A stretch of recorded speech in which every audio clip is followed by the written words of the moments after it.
Sahabat MQ, Merv adalah kota yang memiliki sejarah gemilang di abad pertengahan.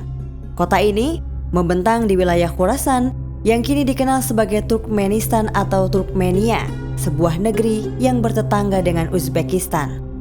Para ahli geografi Islam mencatat, pada masa keemasannya, Merv merupakan kota dengan sistem pertanian dan irigasi yang sangat terorganisasi. Kota ini menerapkan sistem irigasi dan bendungan dengan pasokan air yang diatur dengan alat ukur. Di bawah pemerintahan Abbasiyah, Merv ditetapkan sebagai ibu kota kawasan timur.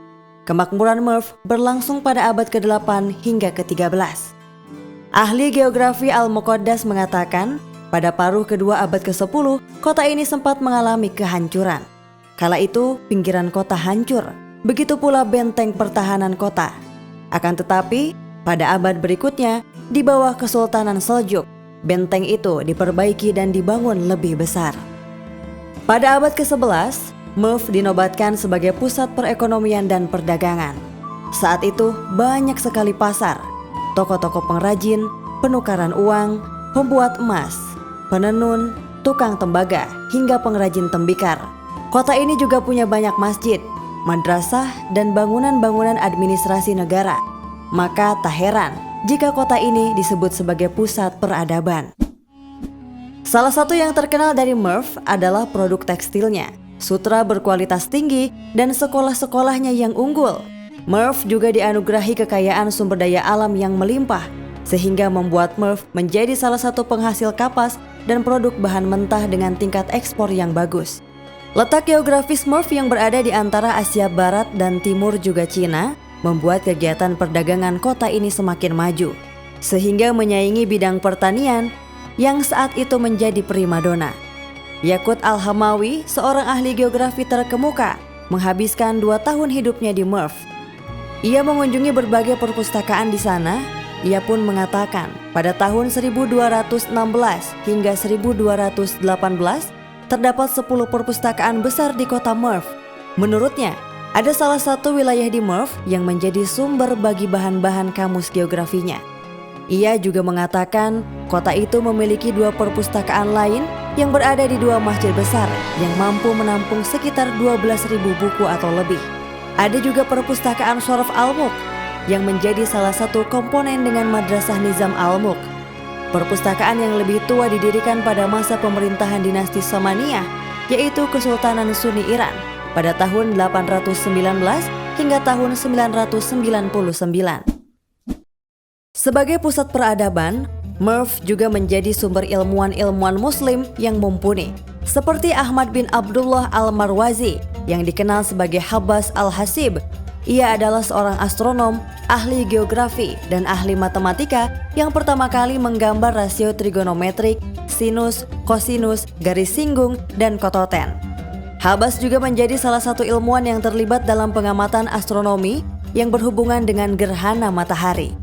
Al-Sagani, ia juga merupakan seorang ilmuwan, astronom, sejarawan, dan ahli matematika yang juga lahir dan besar di Merv. Ia mengikuti jejak Banu Musa yang mendalami segitiga dan merumuskannya sebelum dilakukan ilmuwan Yunani. Ada pula Ibnu Ahmad Al-Khoroki yang juga dikenal sebagai Al-Marwazi dari Kharok dekat kota Merv. Ilmuwan muslim lain yang lahir di bumi Merv adalah sejarawan Al-Tamimi Al-Sam'ani. Ia lahir di Merv pada tahun 1113 dan wafat di Merv pada tahun 1166. Al-Tamimi melanjutkan penulisan sejarah Baghdad yang sudah dimulai Al-Khatib. Ia juga melakukan studi tentang marga-marga Arab beserta silsilahnya yang ditulis ke dalam 8 volume buku.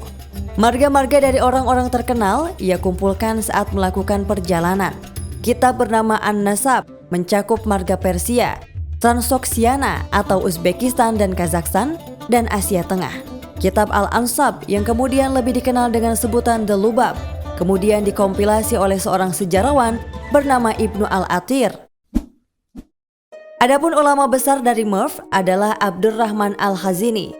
Al-Khazini adalah seorang praktisi di bawah perlindungan pengadilan Seljuk. Ia adalah seorang pertapa dan menolak segala macam bentuk hadiah.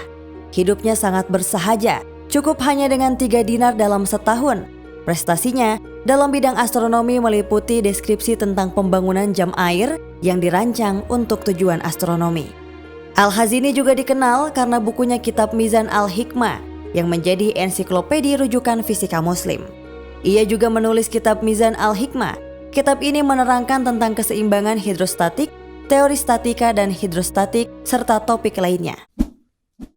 Sahabat MQ, usai Perang Salib di tahun 1095 sampai 1291, saat itu juga dunia Islam harus mengalami serangan dari kerajaan di timur, yakni Mongol.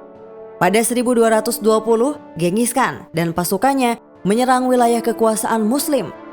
Hanya dalam setahun, pasukan yang dikomandani anak Genghis Khan, yakni Jagtai, memorak-porandakan wilayah Islam dan membunuh tak kurang dari 30.000 Muslim. Bukhara di bumi hanguskan, Samarkand dan Balkh diacak-acak. Pasukan Mongol juga merusak bendungan Laut Aral yang menyebabkan kekeringan hebat 100 tahun kemudian. Akibatnya, Merv juga tak luput dari sentuhan keji pasukan Mongol. Merv dibakar dan banyak perpustakaan hangus. Kejayaan ilmu pengetahuan di Merv menjadi abu setelahnya.